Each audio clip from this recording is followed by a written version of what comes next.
बच्चों, आज की इस वीडियो में हम क्लास 7th का चैप्टर नंबर 2 अर्थमेटिक एक्सप्रेशन का पार्ट 2 वीडियो बनाने जा रहे हैं। ठीक है, पार्ट 1 वीडियो हम इसका पहले बना चुके हैं। तो आइए इसको शुरू करते हैं। तो देखिए, इसमें सबसे पहला टॉपिक हमारा क्या होगा, स्वैपिंग। तो देखिए, स्वैपिंग क्या होती है इसको हमें समझना है। स्वैपिंग का देखिए, स्वैपिंग क्या होती है। मान लीजिए हमारे पास ये दो नंबर है, हमारे पास ये दो नंबर हैं 2 और 3। ठीक है, अगर हम इन दोनों नंबर के ऑर्डर को क्या कर देते हैं, एक्सचेंज कर देते हैं। जैसे 3 को हम पहले लिख देते हैं और 2 को बाद में लिख देते हैं। तो इसी exchanging the place of 2 number, इस प्रॉपर्टी को हम क्या बोलते हैं, स्वैपिंग बोलते हैं। ठीक है, तो देखिए, in mathematics it is called commutative property. Swapping को हम मैथ की लैंग्वेज में हम क्या कह सकते हैं, कॉम्यूटेटिव प्रॉपर्टी बोलते हैं। ठीक है, तो ये कॉम्यूटेटिव प्रॉपर्टी कौन कौन से ऑपरेटर पर काम करती है, प्लस पर, माइनस पर, मल्टीप्लाई पर, डिवीजन पर। इन चार में से कौन से ऑपरेटर पर ये काम करेगी, कौन से ऑपरेटर पर ये फेल हो जाती है, वो आज की इस वीडियो में हम डिस्कस करेंगे। तो चलिए शुरू करते हैं। पहले इसको चेक करते हैं हम, ये प्लस पर काम करती है या नहीं करती है। ठीक है, तो यहाँ पर देखिए, हम एक एक्सप्रेशन ले लेते हैं। एक एक्सप्रेशन हमने जैसे यहाँ पर ले लिया 2 + 3। ठीक है, तो देखिए 2 + 3 की वैल्यू क्या होगी, 5 होगी। और अगर हम इनके ऑर्डर को चेंज कर देते हैं, कोम्यूटेट कर देते हैं, 3 को पहले लिख देते हैं और 2 को बाद में लिख देते हैं, 3 + 2, इस एक्सप्रेशन की वैल्यू भी क्या होगी, 5। इसका मीनिंग क्या होगा, देखिए 2 + 3 की जो वैल्यू होती है वो किसके इक्वल होती है, 3 + 2 के इक्वल होती है। तो हम क्या कह सकते हैं, हम ये कह सकते हैं स्वैपिंग या फिर कॉम्यूटेटिव प्रॉपर्टी प्लस ऑपरेटर पर क्या होती है, फॉलो होती है। ठीक है, अब बात करते हैं सबट्रैक्शन पर। सबट्रैक्शन पर ये प्रॉपर्टी फॉलो होती है नहीं होती है, तो आइए चेक करते हैं। तो जैसे हम यहाँ पर लिखते हैं 10 - 2, तो 10 - 2 की वैल्यू क्या होती है, 8 होती है। अब 10 और 2 को हम क्या कर देते हैं, स्वैप कर देते हैं, कॉम्यूटेट कर देते हैं। तो 2 को हम पहले लिख लेते हैं और 10 को बाद में लिख लेते हैं। अब देखते हैं आंसर क्या होगा। तो 2 - 10 की वैल्यू क्या होती है, -8। तो आप यहाँ पर चेक कर सकते हैं। देखिए, जब हमने लिखा था 10 - 2, तो वैल्यू क्या आई, हम इस एक्सप्रेशन की वैल्यू हमारे पास क्या मिली, 8। और जब हमने इनके ऑर्डर को क्या किया, चेंज कर दिया, कॉम्यूटेट कर दिया, तब इनकी वैल्यू क्या आ जाती है, -8। तो दोनों वैल्यू क्या है, डिफरेंट है। तो हम क्या कह सकते हैं, देखिए ये जो कॉम्यूटेटिव प्रॉपर्टी होती है, ये कॉम्यूटेटिव प्रॉपर्टी ये नेगेटिव पर, सबट्रैक्शन पर फॉलो नहीं होती है। तो हम क्या कह सकते हैं, 10 - 2 इज नॉट इक्वल टू 2 - 10। ठीक है, तो 10 - 2 ये एक्सप्रेशन, 2 - 10 ये दोनों एक्सप्रेशन इक्वल नहीं होंगे। ठीक है बच्चों, अब आते हैं देखिए मल्टीप्लिकेशन पर। मल्टीप्लिकेशन में क्या ये कॉम्यूटेटिव प्रॉपर्टी फॉलो होगी, उसे चेक कर लेते हैं। तो यहाँ पर हम दो नंबर ले लेते हैं। जैसे हमने ले लिया 7 और 2, 7 × 2 = 14। अब इस 7 और 2 के हम क्या कर देते हैं, ऑर्डर को चेंज कर देते हैं, एक्सचेंज कर देते हैं, स्वैपिंग कर देते हैं, या फिर कह सकते हैं कॉम्यूटेट कर देते हैं। तो 2 को पहले लिख देते हैं और 7 को बाद में। अब देखिए, तो हमने क्या कर दिया है, यहाँ पे कॉम्यूटेट कर दिया है 2 और 7 को। तो ये कितना होगा, 2 × 7 = 14। तो आप देख सकते हैं दोनों ही एक्सप्रेशन की वैल्यू क्या है, सेम। 7 × 2 तो भी 14 आएगा, और 2 × 7 ये भी 14 आएगा। तो दोनों ही केस में आंसर क्या है, सेम। तो हम क्या कह सकते हैं, हम यहाँ पर लिख सकते हैं, हम यहाँ पर इसको इस तरह से लिख सकते हैं, 7 × 2 इज इक्वल टू 2 × 7। तो इन दोनों एक्सप्रेशन की वैल्यू क्या होती है, इक्वल होती है।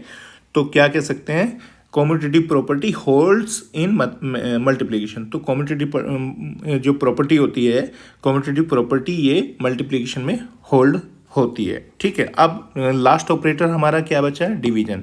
तो डिवीजन में चेक कर लेते हैं, डिवीजन में ये कॉम्यूटेटिव प्रॉपर्टी होल्ड होती है या नहीं होती है। तो हम यहाँ पर लिख देते हैं, जैसे हमने लिख दिया 10 / 2।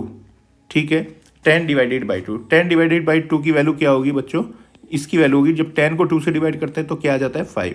ठीक है, और 2 / 10, 2 / 10 की वैल्यू क्या होगी बच्चों, ये होगी 0.2। तो देख सकते हैं आप, दोनों वैल्यू क्या है, डिफरेंट है।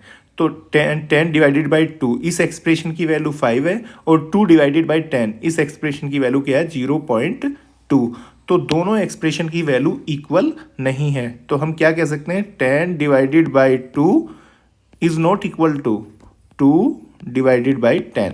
ठीक है, तो आप यहाँ पर देख सकते हैं डिवीजन के केस में कॉम्यूटेटिव प्रॉपर्टी होल्ड नहीं होती है। ठीक है, तो कॉम्यूटेटिव प्रॉपर्टी जो होती है वो कौन कौन से ऑपरेटर पर केवल काम करेगी, एक तो प्लस पर काम करती है, ठीक है, और एक मल्टीप्लिकेशन पर काम करती है, ठीक है। किस पे काम नहीं करती है, माइनस पर और डिवीजन पर ये काम नहीं करती है, ठीक है बच्चों। तो ये कॉम्यूटेटिव प्रॉपर्टी आपको याद रखनी है, ठीक है। अब आइए इस क्वेश्चन नंबर 9 को देखते हैं। तो देखिए ये स्वैपिंग का कंसेप्ट आपको याद रखना है, ठीक है। स्वैपिंग का मतलब ही होता है कॉम्यूटेटिव प्रॉपर्टी, ठीक है। इसे मैथ की लैंग्वेज में कॉम्यूटेटिव प्रॉपर्टी बोला जाता है। आइए अब क्वेश्चन नंबर 9 पर आ जाते हैं, ठीक है। क्वेश्चन नंबर 9 में देखिए, क्वेश्चन नंबर 9 में क्या बोला गया है, will the sum change if we swap the term. देखिए अगर हम किसी एक्सप्रेशन की टर्म को क्या कर देते हैं, स्वैप कर देते हैं। स्वैप का मतलब कॉम्यूटेट कर देते हैं, उनका प्लेस जो होता है वो एक्सचेंज कर देते हैं, क्या सम चेंज हो जाता है। तो देखिए सम, आप जानते हैं कॉम्यूटेटिव प्रॉपर्टी सम पर, सम का मतलब प्लस में फॉलो होती है। तो इसका मतलब क्या होगा, स्वैपिंग करने से, टर्म को स्वैपिंग करने से सम चेंज नहीं होगा, ठीक है। तो इसका आंसर में हम क्या लिख सकते हैं, देखिए आंसर में लिख सकते हैं स्वैपिंग द टर्म को जब हम स्वैप कर देते हैं does not change the sum change नहीं होता है, ठीक है। इसका एग्जाम्पल हम यहाँ पे देख सकते हैं। देखिए एक इंटीजर हमारे पास -4 है, दूसरा क्या है 10। जब हम -4 को और 10 को प्लस करेंगे तो आंसर क्या होगा, प्लस का 6। और अगर इनके ऑर्डर को हम स्वैप कर देते हैं तो पहले 10 को लिख देते हैं और बाद में -4 को। अब इन दोनों को प्लस करेंगे तो भी आंसर क्या होगा, प्लस का 6 होगा। तो दोनों केस में आंसर क्या होगा, सेम। तो हम क्या कह सकते हैं, जो स्वैपिंग होती है वो प्लस ऑपरेटर पर क्या करती है, काम करती है, वो फॉलो होती है, ठीक है। तो आंसर क्या होगा, swapping the term does not change the sum. तो स्वैपिंग करने से सम चेंज नहीं होता है, ठीक है बच्चों। आइए अब नेक्स्ट क्वेश्चन पर आते हैं, क्वेश्चन नंबर 10 पर। क्वेश्चन नंबर 10 में देखिए इसमें क्या बोला गया है, will the difference change if you swap the term. अगर हम टर्म को स्वैप करते हैं तो क्या डिफरेंस चेंज हो जाता है। तो डिफरेंस के केस में स्वैपिंग करने से डिफरेंस चेंज हो जाता है। इसको एग्जाम्पल से हम ऐसे समझ सकते हैं, देखिए तो इसका आंसर होगा yes difference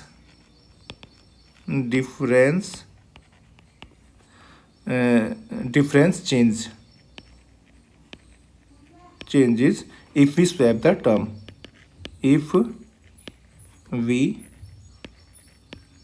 swap the terms, ठीक है। अगर हम टर्म्स को स्वैप कर देते हैं तो डिफरेंस चेंज हो जाता है। इसका एग्जांपल हम यहाँ पर देख सकते हैं।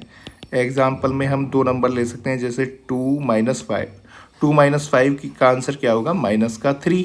और अगर 2 और 5 को स्वैप कर देते हैं, 5 - 2 कर देते हैं तो आंसर क्या होगा, +3, ठीक है। तो देख सकते हैं स्वैपिंग करने से डिफरेंस क्या हो जाता है, चेंज हो जाता है। सम तो देखिए ऊपर वाले क्वेश्चन में हमने चेक किया था सम, इसमें हमने चेक किया है डिफरेंस। तो सम तो सेम रहता है लेकिन डिफरेंस चेंज हो जाता है। अब आइए क्वेश्चन नंबर 11 पर आते हैं। तो देखिए 11 में हमें क्या करना है, देखिए will the product change if you swap the term. अगर हम 2 टर्म्स को स्वैप कर देते हैं तो क्या उन दोनों का प्रोडक्ट चेंज हो जाता है। तो अभी हमने सीखा था, देखिए प्रोडक्ट के केस में क्या रहता है, आंसर सेम रहता है, प्रोडक्ट सेम रहता है। तो इसको हम क्या लिख सकते हैं, इसका आंसर देखिए, इसका आंसर लिख सकते हैं yes product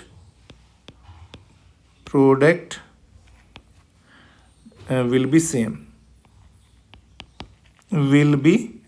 same, product same रहेगा इफ वी चेंज या swap the term, if we swap the terms.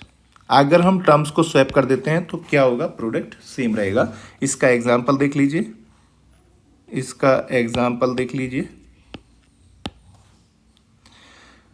तो देखिए इसके एग्जाम्पल को समझते हैं। जैसे हम यहाँ पर लिख लेते हैं 10 × 4, ठीक है। तो 10 × 4 की वैल्यू क्या होगी, 40। और 4 × 10 की वैल्यू क्या होगी, वो भी क्या होगी, 40।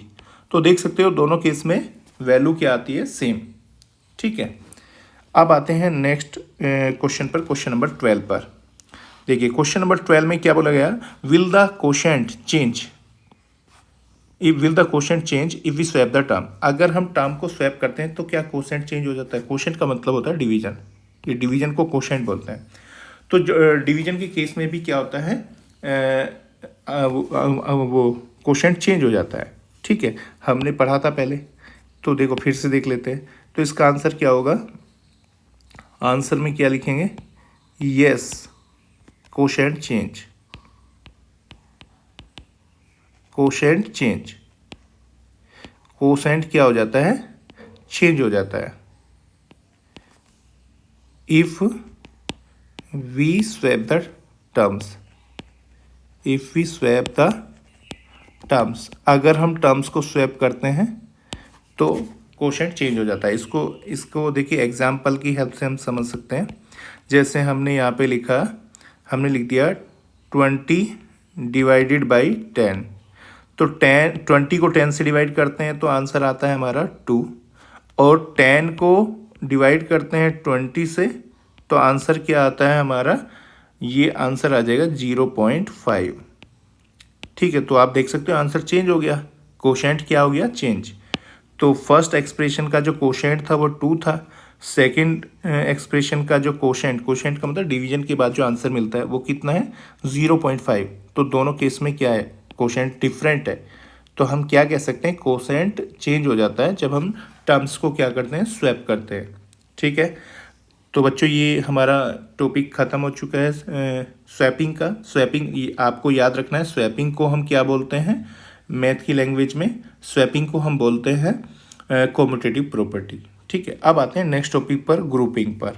ठीक है बच्चों, तो ये ग्रुपिंग क्या होता है, देखिए ये ग्रुपिंग क्या होता है, ग्रुपिंग को मैथ की लैंग्वेज में क्या बोला जाता है, तो in mathematics it is called associative property. तो देखिए ग्रुपिंग को हम मैथ की लैंग्वेज में क्या बोलते हैं, एसोसिएटिव प्रॉपर्टी बोलते हैं। ठीक है, अब ये क्या होती है, ग्रुपिंग द टर्म्स, टर्म्स को जो हम ग्रुप करते हैं, grouping the term of an expression in either of the following veg. तो देखिए ग्रुपिंग हम किस तरह से कर सकते हैं, देखिए ध्यान से देखिए जैसे हमारे पास ये 3 टर्म है, term number 1, term number 2, term number 3। आप जानते हैं टर्म्स के बीच में प्लस का साइन होता है। ठीक है, तो हम पहले ग्रुपिंग कैसे कर सकते हैं, इसमें हम फर्स्ट 2 टर्म्स का भी ग्रुपिंग कर सकते हैं, थर्ड टर्म को अलग रख सकते हैं, या फिर हम क्या कर सकते हैं, लास्ट की 2 टर्म्स का हम क्या कर सकते हैं, ग्रुपिंग कर सकते हैं और फर्स्ट टर्म को अलग रख सकते हैं। ठीक है, और दोनों ही केस में आंसर हमारा क्या होगा, सेम होगा, एक्सप्रेशन की वैल्यू क्या होगी, सेम होगी। चाहे तो हम फर्स्ट 2 टर्म का ग्रुपिंग करें पहले, थर्ड टर्म को अलग रख दें, या फिर हम लास्ट की 2 टर्म्स को ग्रुपिंग कर देते हैं और फर्स्ट टर्म को अलग रख देते हैं। ठीक है, तो दोनों ही केस में एक्सप्रेशन की वैल्यू क्या होती है, इक्वल होती है। ठीक है, तो इसको समझते हैं। तो एग्जाम्पल देखते हैं इसका। देखिए एग्जाम्पल में आप देख सकते हैं हमारे पास ये एक एक्सप्रेशन है। एक्सप्रेशन क्या है, -7, 10 और 11।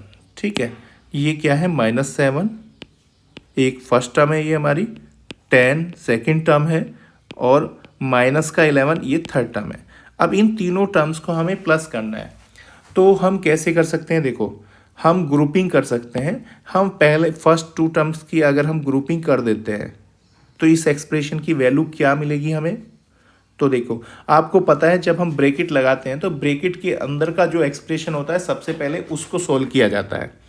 तो इस एक्सप्रेशन की वैल्यू को हम कैसे फाइंड करेंगे, तो पहले ब्रैकेट के अंदर सोल्व करेंगे। ब्रैकेट के अंदर देखिए -7 और +10 दोनों को प्लस करेंगे तो ये क्या बन जाएगा, +3 बन जाएगा। तो ब्रैकेट के अंदर 3 बन गया।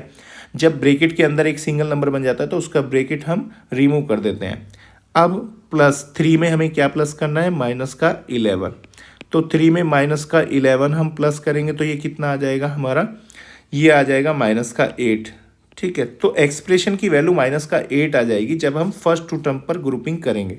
ठीक है, अगर हम लास्ट की 2 टर्म्स पर ग्रुपिंग करते हैं तब क्या होता है, तो देखिए अगर ये जो लास्ट की 2 टर्म्स हैं, लास्ट की 2 टर्म्स हैं, इनको हम ग्रुप कर देते हैं, एक ब्रैकेट में बंद कर देते हैं, तब इसका आंसर क्या होगा, देखो -7 को हमने अलग कर दिया है और इन दोनों लास्ट की 2 टर्म्स को हमने ग्रुप कर दिया है।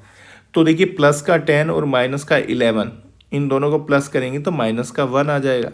ठीक है, अब देखिए -7 और -1 को प्लस करते हैं तो क्या आ जाता है, माइनस का 8।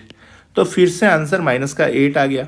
तो दोनों ही केस में आंसर क्या रहेगा, सेम। तो हम क्या कह सकते हैं, देखिए ग्रुपिंग जो होती है वो प्लस के ऑपरेटर पर काम करती है। ठीक है, या फिर हम कह सकते हैं ग्रुपिंग को मैथ की लैंग्वेज में एसोसिएटिव प्रॉपर्टी प्लस ऑपरेटर पर क्या होती है, फॉलो होती है। तो इसको हम ऐसे भी समझ सकते हैं, जैसे हमारे पास 3 इंटीजर है a plus b plus c। ठीक है, और a plus b plus c।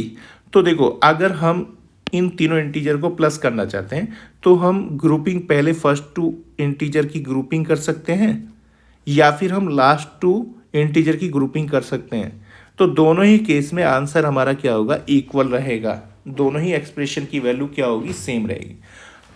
ठीक है, तो इसको बोलते हैं हम एसोसिएटिव प्रॉपर्टी अंडर एडिशन। अब अगर हम देखिए इस एसोसिएटिव प्रॉपर्टी को चेक करते हैं किसमें, मल्टीप्लिकेशन में, a multiply by b multiply by c. फिर से लिख देता हूँ मैं, a multiply by b multiply by c. और इसमें भी देखिए अगर मैं इसमें ग्रुपिंग कर देता हूँ, पहले फर्स्ट 2 नंबर की ग्रुपिंग कर देता हूँ और इसमें लास्ट 2 नंबर की ग्रुपिंग कर देता हूँ, तो इन दोनों एक्सप्रेशन की वैल्यू क्या होगी, सेम रहेगी। ठीक है, तो इसकी दोनों की वैल्यू क्या रहेगी, सेम रहेगी। लेकिन डिवीजन में और सब्ट्रैक्शन में ये ऐसा नहीं होता है। डिवीजन के और सब्ट्रैक्शन के केस में एसोसिएटिव प्रॉपर्टी क्या हो जाती है, फेल हो जाती है। जैसे अगर हम यहाँ पर लिख देते हैं, देखिए हमने लिखा है यहाँ पर 10 माइनस 5 माइनस 2। ठीक है, और हमने लिख दिया फिर से 10 माइनस 5 माइनस 2। यहाँ पर हमने ब्रैकेट लगा दिया फर्स्ट 2 टर्म पर और यहाँ पर ब्रैकेट हमने लगा दिया लास्ट 2 टर्म पर। इस तरह से लिखा हुआ है। क्या ये दोनों एक्सप्रेशन इक्वल होंगे, क्या ये दोनों एक्सप्रेशन की वैल्यू इक्वल होगी? इन दोनों एक्सप्रेशन की वैल्यू डिफरेंट होगी। क्यों होगी, देखो चेक कर लेते हैं। तो ये हो जाएगा 10 माइनस 5 की वैल्यू आ जाएगी 5 माइनस 2, 5 माइनस 2 की वैल्यू कितनी आ जाएगी, ये 3। और इधर देखते हैं 10 माइनस, देखिए ब्रैकेट के अंदर क्या बन जाएगा, 3। तो 10 माइनस 3 की वैल्यू क्या आ जाएगी, 7। तो देख सकते हो जो लेफ्ट एक्सप्रेशन है इसकी वैल्यू हमें क्या मिली, 3। और जो राइट का एक्सप्रेशन है ये, इसकी वैल्यू हमें क्या मिलेगी, प्लस का 7।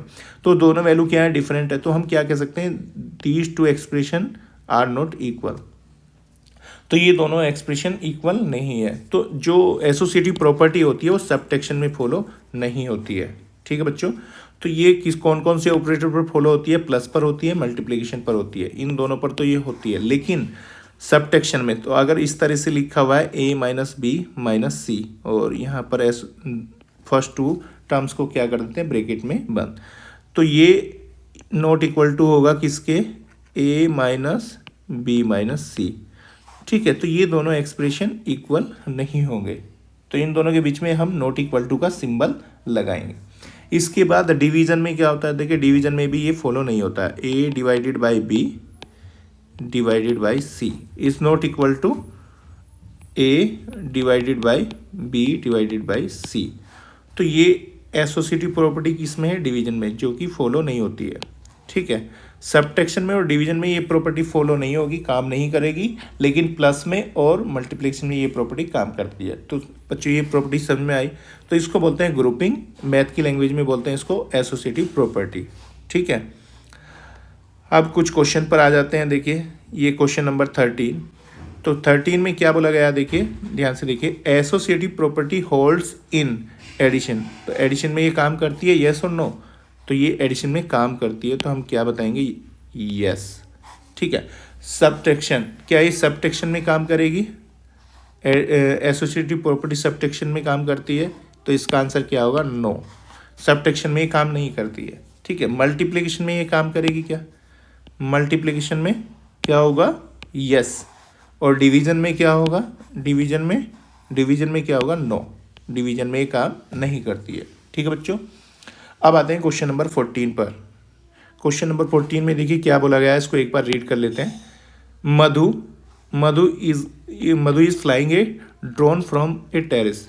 तो मधु अपने एक टेरेस से क्या कर रही है, ड्रोन को उड़ा रही है।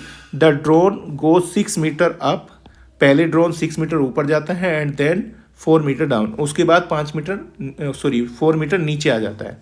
Write an expression to show how height the final position of the drone is from the terrace. अब उसकी फाइनल पोजिशन क्या है ये हमें एक एक्सप्रेशन से बताना है।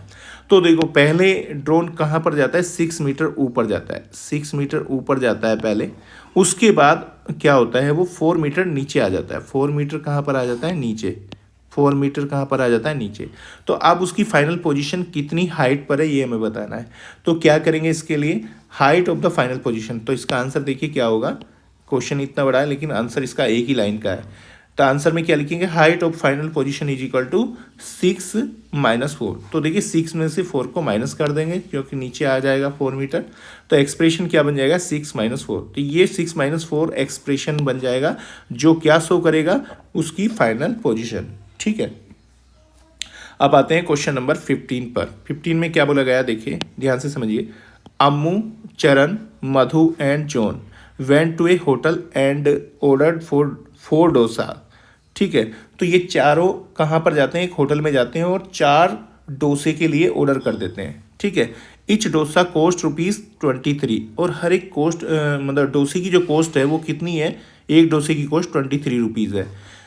And they wish to thank the waiter by tipping ₹5। और लास्ट में जब वो खाना खा लेते हैं तो उसके बाद वेटर को क्या करते हैं, ₹5 की टिप देते हैं। ठीक है, write an expression describing the total cost. अब उनकी टोटल कॉस्ट कितनी होगी इसके लिए आपको एक एक्सप्रेशन बनाना है। ठीक है बच्चों, तो देखो इसका एक्सप्रेशन कैसे बनेगा ध्यान से देखिए। अब वो 4 लोग हैं, चारों ने 4 डोसा ऑर्डर किए हैं, तो एक डोसे की कॉस्ट कितनी है, 23। तो देखो 23 एक डोसे की कॉस्ट है, तो 4 डोसे की कॉस्ट क्या होगी, 23 + 23 + 23 + 23। इसको हम क्या कह सकते हैं, 4 टाइम्स, 4 बार 23 लिखा हुआ है तो इसको हम बोल सकते हैं 4 × 23।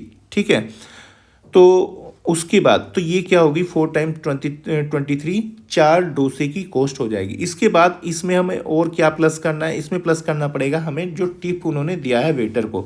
वेटर को ₹5 दिए हैं, तो एक्सप्रेशन हमारा क्या बन जाएगा, the total amount with tip.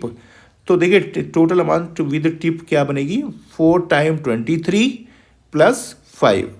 तो ये एक्सप्रेशन हमारा आ जाएगा जो टोटल अमाउंट को शो करेगा। ठीक है, अब इस एक्सप्रेशन की वैल्यू तो हमें सोल्व नहीं करनी है क्योंकि उसने बोला राइट द एक्सप्रेशन, केवल एक्सप्रेशन हमें लिखना है। ठीक है, अगर इस एक्सप्रेशन की वैल्यू भी सोल्व करेंगे तो सोल्व भी कर सकते हैं। ठीक है, तो इस एक्सप्रेशन में कितनी टर्म्स हैं, 2 टर्म है, 2 टर्म है ना। इसमें कौन कौन सी टर्म है, 2 टर्म। पहली टर्म है 4 × 23 और सेकेंड टर्म क्या है, 5। ठीक है, अब पहले फर्स्ट टर्म को सोल्व कर लेते हैं। फर्स्ट टर्म को सोल्व करेंगे, 4 × 23 कितना होता है, तो ये होता है 92। ठीक है बच्चों, और ये प्लस का 5, तो कितना आ जाएगा, टोटल कॉस्ट ₹97। तो उन्होंने जो टोटल कॉस्ट पे किया है वो कितना है, ₹97। ठीक है, लेकिन हमें क्वेश्चन में तो केवल एक्सप्रेशन बनाने के लिए बोला है, तो एक्सप्रेशन ही बनाना हमें 4 × 23 + 5। ठीक है बच्चों, अब आइए अब क्वेश्चन नंबर 16 पर आ जाते हैं। क्वेश्चन नंबर 16 में देखिए क्या बोला गया है। क्वेश्चन नंबर 16 में क्या बोला गया है, ध्यान से देखिए।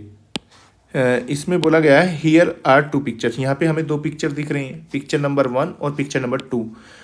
Which of these 2 arrangement matches with the expression 5 × 2 + 3। तो ये जो एक्सप्रेशन है 5 × 2 + 3, इनमें से कौन सी पिक्चर इस एक्सप्रेशन को शो करेगी ये आपको बताना है।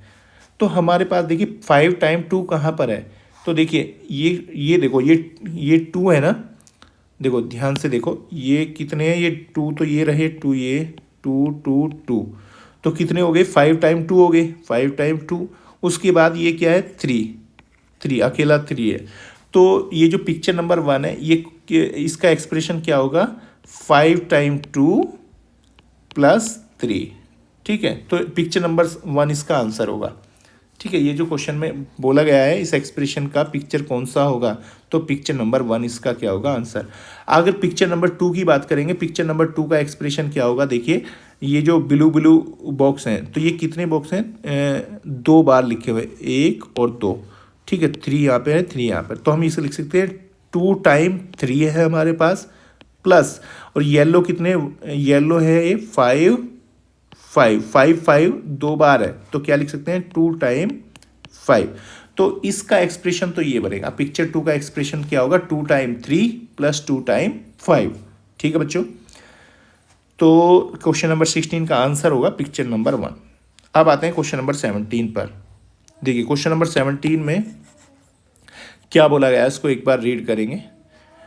Raghu boat 100 kg of rice, Raghu ने 100 kg राइस परचेज किया from A wholesale market and pack them into 2 kg packet. देखिए रघु ने क्या किया, एक 100 kg का राइस का एक पैकेट खरीदा, ये एक पैकेट उसने खरीद लिया, इसमें 100 kg क्या है राइस।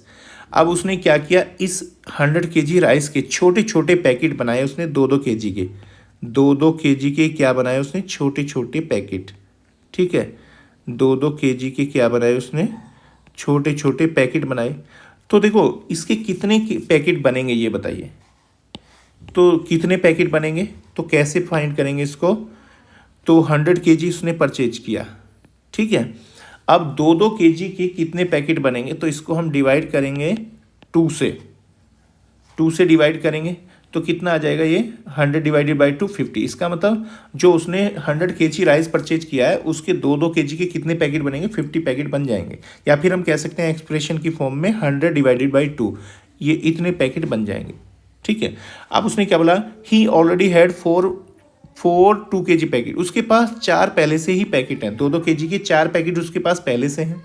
ठीक है, राइट एन एक्सप्रेशन, एक एक्सप्रेशन हमें लिखना है for the number of 2 kg packet of rice he has now and identified the term. हमें ये बताना अब उसके पास टोटल कितने पैकेट होंगे 2-2 kg के। ठीक है, तो देखो इसका आंसर समझिए, इसके आंसर को कैसे करेंगे। आंसर देखिए, ही हैड ऑलरेडी 4 पैकेट, उसके पास 4 पैकेट तो पहले से ही हैं 2-2 kg वाले। ठीक है, अब देखिए the number of new 2 kg packet of rice, जो नए 2-2 kg के पैकेट होंगे वो कितने होंगे 100 डिवाइडेड बाई 2। तो ये जो एक्सप्रेशन है 100 डिवाइडेड बाई 2 ये जो नए पैकेट बनेंगे उनकी क्वांटिटी को शो करेगा। ठीक है, उनकी नंबर ऑफ पैकेट को शो करेगा। अब देखिए the number of 2 kg packet he has now, अब उसके पास टोटल कितने पैकेट हो जाएंगे, देखिए 4 पैकेट उसके पास पहले से थे और 100 डिवाइडेड बाई 2 ये पैकेट उसके बाद और आ जाएंगे, तो कितने पैकेट हो जाएंगे 4 पहले थे 100 डिवाइडेड बाई 2 उसके पास पैकेट और बन जाएंगे नए पैकेट। ठीक है, तो ये आगे से अगर हम एक्सप्रेशन को सोल्व करेंगे तो कितना आ जाएगा 4 प्लस और 100 डिवाइडेड बाई 2 क्या होगा 50, तो 54 पैकेट उसके पास आ जाएंगे टोटल। ठीक है बच्चों, तो देखो हमें क्या करना है, ये एक्सप्रेशन तो हमने बना दिया, इस एक्सप्रेशन में कितनी टर्म्स है ये और हमें चेक करना है। तो बच्चों टर्म्स कहाँ से सेपरेट होती हैं, अलग अलग हो जाती हैं प्लस के ऑपरेटर से। तो यहाँ पे प्लस का ऑपरेटर, यहाँ से ये टर्म्स टूट जाएंगी, एक टर्म बन जाएगी 4 और दूसरी टर्म क्या बन जाएगी 100 डिवाइडेड बाई 2। तो इसमें अगर टर्म्स हमें बतानी है तो टर्म्स कौन कौन सी बनेगी, इसमें एक तो 4 बनेगी और दूसरी टर्म क्या बनेगी 100 डिवाइडेड बाई 2, क्योंकि क्वेश्चन में बोला गया है इसमें टर्म्स भी हमें बतानी है। ठीक है बच्चों, तो ये टर्म्स भी इसमें हो गई। चलिए अब नेक्स्ट क्वेश्चन पर आते हैं, क्वेश्चन नंबर 18। तो ये फिगर इट आउट है जो हमारी चैप्टर नंबर 2 में पहला फिगर इट आउट है उसके क्वेश्चन है। तो देखो हमने देखिए क्वेश्चन नंबर 18 में क्या करना है, find the value of the following expression by writing the term in each cases. तो देखो हमें क्या करना है, इन एक्सप्रेशन की वैल्यू फाइंड करनी है।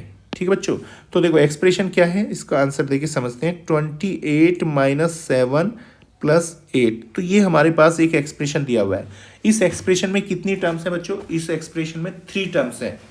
कितनी टर्म्स हैं 3, कौन कौन सी टर्म्स है देखिए, पहली टर्म क्या है 28, दूसरी टर्म क्या है -7 और थर्ड टर्म क्या है 8। ठीक है बच्चों, तो ये इसमें 3 टर्म्स हैं।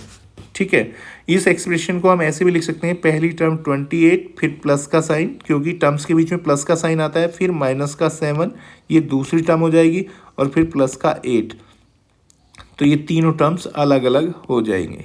ठीक है, अब देखो इस एक्सप्रेशन की हमें क्या करनी है, वैल्यू फाइंड करनी है। ठीक है, तो इस एक्सप्रेशन की वैल्यू कैसे फाइंड करेंगे, देखो इस एक्सप्रेशन की हमें क्या फाइंड करनी है वैल्यू, तो वैल्यू कैसे फाइंड करेंगे देखो ध्यान से। तो हम सबसे पहले क्या करते हैं बच्चों, देखो सबसे पहले हम इसमें जो प्लस की टर्म्स होती है उनको इकट्ठा करते हैं एक साथ। तो इसमें प्लस का कौन कौन है, 28 प्लस का है और 8 प्लस का है। इन दोनों को हम एक साथ इकट्ठा करेंगे और लास्ट में जो नेगेटिव टर्म बची हुई है उसको लिखेंगे। तो देखिए टोटल हमारे पास प्लस का कितना आ जाएगा, 28 प्लस 8 ये आ जाएगा 36। ठीक है, तो प्लस का तो हमारे पास टोटल 36 है और माइनस का कितना है 7। 36 में से 7 को माइनस करेंगे तो आंसर कितना आ जाएगा, प्लस के 29। ठीक है बच्चों, तो 29 इस एक्सप्रेशन की वैल्यू आ जाएगी। इसके बाद देखो बी में हमें क्या करना है, देखो 39 माइनस 2 मल्टीप्लाई बाई 6 प्लस 11। अच्छा, ये जो क्वेश्चन नंबर फर्स्ट है ये, इसमें हमें टर्म्स भी बतानी है ना, तो यहाँ पे टर्म्स भी लिख देते हैं। इसमें कौन कौन सी टर्म्स हैं, टर्म्स क्या है इस एक्सप्रेशन में, एक तो 28 है, ठीक है, कोमा लगाएंगे, एक -7 है, फिर कोमा लगाएंगे और 8, ये 3 इसमें टर्म्स हैं। ठीक है, अब आते हैं बी पार्ट पर। इस एक्सप्रेशन में देखिए कितनी टर्म्स हैं, इस एक्सप्रेशन में कितनी टर्म्स हैं, इसमें है 3 टर्म्स, क्योंकि टर्म्स प्लस और माइनस के साइन से सेपरेट हो जाती हैं। तो एक टर्म तो इसमें क्या है 29, दूसरी टर्म क्या है 2 multiply by 6 with minus sign, ठीक है, और थर्ड टर्म क्या है इसमें 11। तो इसमें 3 टर्म्स हैं केवल। ठीक है बच्चों, तो देखिए जब हम किसी एक्सप्रेशन को सोल्व करते हैं तो सबसे पहले हम टर्म्स को सोल्व करते हैं। ठीक है बच्चों, तो देखो इस एक्सप्रेशन को पहले मैं लिख लेता हूँ, 39 माइनस 2 मल्टीप्लाई बाई 6 प्लस 11। तो सबसे पहले हम किसको सोल्व करेंगे, टर्म को सोल्व करेंगे। तो ये जो टर्म्स है ये, ठीक है, इसको हमें सबसे पहले सोल्व करना है। तो क्या लिखेंगे हम यहाँ पर, हम लिखेंगे 39 को एज इट इज़ लिखेंगे, 2 की मल्टीप्लाई 6 में करेंगे तो क्या बन जाएगा ये, माइनस का 2 6 जा 12 प्लस 11। अब देखो अब तीनों टर्म्स इसमें सिंगल सिंगल नंबर बन चुके हैं। अब हम क्या करते हैं, जो प्लस का होता है उसको एक साथ इकट्ठा कर लेते हैं। तो प्लस का कौन कौन है, 39 प्लस का है, 11 प्लस का है, तो इसको एक साथ इकट्ठा कर देंगे। और माइनस का ये 12 ये अलग रहेगा। तो देखो 39 और 11 ये कितना हो जाएगा हमारे पास 50। ठीक है, 50 हो जाएगा। प्लस का तो हमारे पास 50 हो जाएगा और माइनस का 12। तो 50 माइनस 12 ये कितना आ जाएगा बच्चों, 50 माइनस 12 38। तो इस एक्सप्रेशन की वैल्यू कितनी आ जाएगी 38। अब इस एक्सप्रेशन में हमें टर्म्स भी बतानी थी, इसमें कौन कौन सी टर्म्स हैं। तो यहाँ पर हम लिख सकते हैं टर्म्स इसमें कौन कौन सी हैं। देखिए एक टर्म इसमें 39 है, ठीक है, दूसरी टर्म क्या है इसमें माइनस का 2 मल्टीप्लाई बाई 6 और थर्ड टर्म क्या है इसमें 11। तो ये इसमें 3 क्या है टर्म्स हैं। ठीक है, चलिए अब आते हैं सी पार्ट पर। ठीक है, सी पार्ट को देखते हैं, सी पार्ट को देखते हैं। देखिए सी पार्ट में ये एक्सप्रेशन हमें दिया हुआ है। इस एक्सप्रेशन में कितनी टर्म है, 1 2 3 4, 4 टर्म है इसमें। ठीक है बच्चों, तो टर्म्स पहले से ही मतलब सिंपलेस्ट फॉर्म में लिखी हुई हैं। तो अब इसमें हमें करना क्या है, बस इसमें हमें पहले तो एक्सप्रेशन को मैं लिख लेता हूँ एक बार। ठीक है, एक्सप्रेशन क्या है 40 माइनस 10 प्लस 10 और प्लस 10। तो सबसे पहले हम क्या करते हैं, प्लस की टर्म को एक साथ इकट्ठा करते हैं। तो प्लस की टर्म कौन कौन सी है, 40 प्लस का है, ठीक है, फिर ये 10 प्लस का है, लास्ट के दोनों 10 प्लस के हैं, इन दोनों को एक साथ लिखेंगे। और नेगेटिव तो बस ये एक ही टर्म है नेगेटिव, इसको लास्ट में लिख देते हैं। तो हमने क्या किया, प्लस को एक साथ इकट्ठा कर दिया प्लस की टर्म को, और नेगेटिव को एक साथ इकट्ठा कर दिया। ठीक है, अब टोटल प्लस का हमारे पास कितना आ जाएगा 60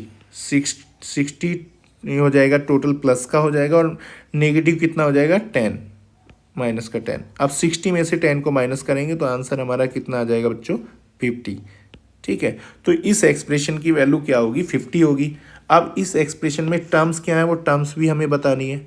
तो टर्म्स कौन कौन सी हैं इसमें टर्म्स है हमारे पास, एक टर्म इसमें 40 है, सेकंड टर्म इसमें माइनस का 10 है, थर्ड टर्म इसमें प्लस का 10 है, फोर्थ टर्म भी इसमें क्या है 10।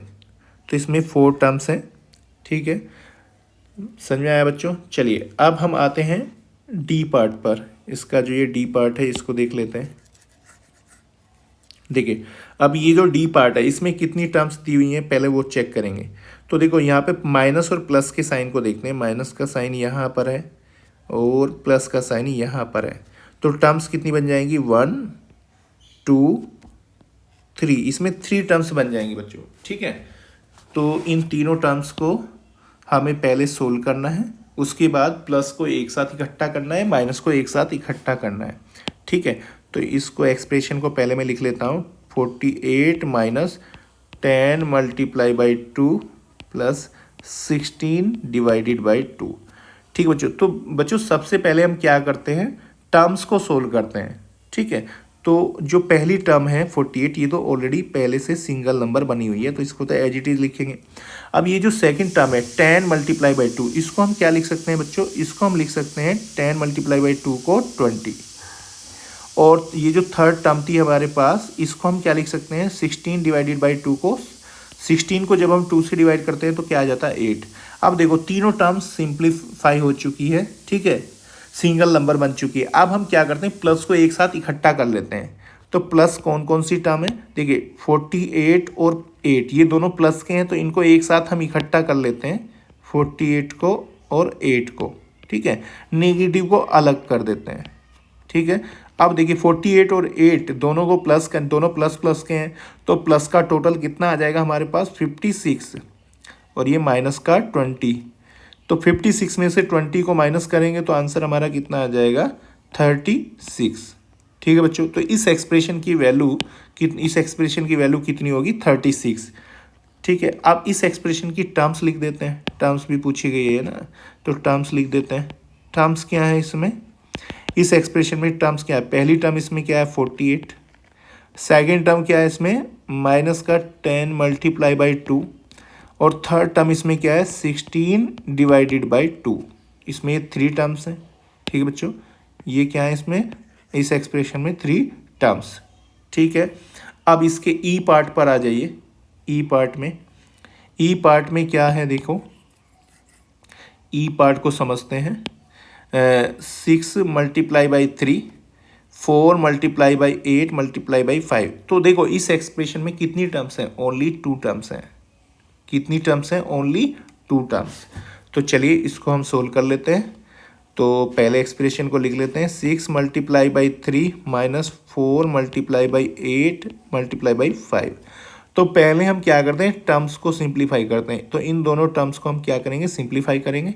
तो 6 3 जा कितना होता है 18 माइनस, और इन तीनों नंबर का प्रोडक्ट क्या होगा, ये होगा 8 5 जा कितना होता है 40, और 44 जा कितना होगा 160, ठीक है बच्चों। अब आपको क्या करना है, 18 में से 160 को माइनस करना है। तो 18 में से 160 को तो माइनस नहीं कर सकते, तो हम क्या करेंगे 160 में से 18 को माइनस करेंगे। तो 160 में से 18 को माइनस करेंगे तो क्या होगा, तो ये आ जाएगा 142। क्या आएगा बच्चों 142 आ जाएगा। लेकिन साइन किसका आएगा, जो ज़्यादा है, ज़्यादा कौन है 160, तो 160 का यहाँ पे साइन आएगा, ठीक है। तो इस एक्सप्रेशन की वैल्यू क्या होगी, माइनस के 142। और इसमें टर्म्स क्या है, टर्म्स भी इसकी देख लेते हैं। इसमें टर्म्स क्या है, टर्म्स हैं इसमें, पहली टर्म है इसमें 6 मल्टीप्लाई बाई 3, ठीक है। और दूसरी टर्म क्या है, माइनस का, देखिए साइन माइनस का ये लगाना है, 4 मल्टीप्लाई बाई 8 मल्टीप्लाई बाई 5, ठीक है। तो ये इसमें 2 टर्म्स हैं, ठीक है बच्चों। अब आइए अब क्वेश्चन नंबर 19 पर आ जाते हैं। तो देखो क्वेश्चन नंबर 19 में क्या बोला गया है, राइट ए स्टोरी, एक स्टोरी हमें लिखनी है, for each of the following expression and find their value. देखिए ये एक एक्सप्रेशन हमें दिख रहा है, इस एक्सप्रेशन की हमें क्या करनी है, एक स्टोरी बनानी है, और स्टोरी बनाने के बाद इस एक्सप्रेशन की हमें वैल्यू फाइंड करनी है, ठीक है। तो देखो कैसे स्टोरी बनाएंगे, इस एक्सप्रेशन में क्या लिखा हुआ है 89, फिर प्लस 21, फिर माइनस 10, ठीक है। तो देखो कैसे इसका एक्सप्रेशन हमारा ये तैयार हुआ है, एक स्टोरी कैसे बनाएंगे। तो हम एक स्टोरी बना सकते हैं, जैसे एक लड़का है राम, ठीक है। तो राम की जो फादर हैं, राम के फादर ने राम को 89 रुपीज़ दे दिए, ठीक है। और उसकी मदर ने कितने रुपए दिए उसको, 21 रुपीज़ दिए। उसके बाद राम ने क्या किया, 10 रुपीज़ का एक बिस्किट का पैकेट परचेज कर लिया, ठीक है। तो अब उसके पास, राम के पास टोटल कितना पैसा बचेगा, तो वो कितना बचेगा 89 प्लस 21 माइनस 10। तो ये जो अमाउंट होगी ये किसको शो करेगी, राम के पास जो अमाउंट बचेगी। ठीक है, तो इस तरह से आप बहुत सारी स्टोरी आप बना सकते हैं। एक ये तो मैंने एक सिंपल सी स्टोरी ऐसे ही बना दी, आप बहुत सारी स्टोरी बना सकते हैं खुद से। ठीक है, तो चलिए अब स्टोरी तो बन गई। आपको अगर एग्जाम में स्टोरी के लिए पूछा जाता है तो आप एक छोटी सी स्टोरी लिख सकते हैं। Ram father give him 89 rupees and his mother give him 21 rupees. ठीक है, and then Ram purchase 10 rupees biscuit packet. ठीक है, then remaining amount with Ram, तो ये एक्सप्रेशन आ जाएगा। ठीक है, चलो अब इस एक्सप्रेशन को सोल्व कर लेते हैं। सोल्व कैसे करेंगे, 89 प्लस 21 माइनस 10, ये है ना। अब इस एक्सप्रेशन को सोल्व कैसे करेंगे, देखिए पहले हम क्या करते हैं, प्लस की टर्म को एक साथ इकट्ठा करते हैं, माइनस को अलग। तो ये तो ऑलरेडी प्लस के दोनों एक साथ इकट्ठा हो चुके हैं। अब इनको क्या लिख सकते हैं, इज इक्वल टू 89 और 21, तो कितना आ जाएगा 110। कितना आ जाएगा बच्चों, ये 110 आ जाएगा। ठीक है, और माइनस का 10, 110 में से 10 को माइनस करेंगे तो क्या आ जाएगा 100। इसका मतलब अब जो राम के पास टोटल अमाउंट बचेगा वो 100 बच जाएगा। ठीक है, अब इसके बाद देखिए ये दूसरा एक्सप्रेशन है, इसकी भी एक स्टोरी हमें बनानी है। ठीक है, इसकी एक स्टोरी बनानी है, उसके बाद उस स्टोरी को, इस एक्सप्रेशन को हमें सोल्व करना है। तो इस एक्सप्रेशन में क्या है, देखिए 5 टाइम 12 है यहाँ पर, 5 टाइम क्या है 12, और क्या है उसके बाद माइनस का 6 हो रहा है। कोई चीज़ है वो 5 टाइम 12 में है, उसके बाद 6 क्या है उसमें से माइनस हटा दे रहे हैं। ठीक है, तो इसकी स्टोरी आप बना लेना कोई। ठीक है, अब इसको हम सोल्व कैसे करेंगे वो देख लेते हैं। तो सोल्व कैसे करेंगे, 5 टाइम 12 माइनस 6। ठीक है, बात समझ में आ गई।